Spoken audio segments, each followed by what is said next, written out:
Assalamualaikum warahmatullahi wabarakatuh. Salam sejahtera. Saya Mahdi Abdullah, Produk Konsultan Syarikat Win Impact Network Sdn Bhd.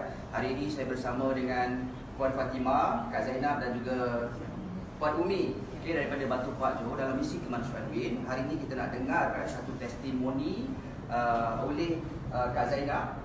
Betul Kak Zainab Kak Fatimah. Yang di mana hari ini untuk pengetahuan anda semua, Kak Fatimah diperkenalkan oleh Kak Zainab daripada Batu Pak. Jadi hari ini kita nak dengar sedikit perkongsian tentang testimoni setelah Kak Fatimah menggunakan ataupun mengambil MD7 Antidote. Okey, silakan Kak Fatimah.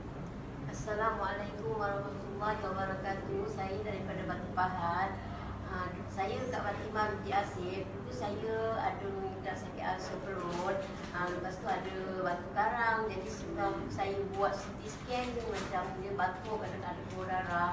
Lepas tu saya rasa sekut dah 2 minggu. Jadi apabila dapat antidot ni, saya minum baru 1 jam, sekutnya pun reda. Sampai ke sekarang saya teruslah mengamalkan antidot ini. Dan yang keduanya, bila saya naik tangga, tahu dia, tapi ni hari bila sampai sini, saya naik sampai ke atas, rasa macam lenguh pun tak ada. Alhamdulillah. Yang dulu saya ada ulcer pun saya tak boleh makan nasi, tapi sekarang dah boleh makan nasi. Terima kasih banyak. Dah boleh berjalan dah sampai sini. Dulu berjalan memang nak harapkan orang ambil, baru dapat pergi masjid. Kalau tidak, sekarang pergi masjid pun dah boleh jalan kaki. Alhamdulillah. Okey, jadi sama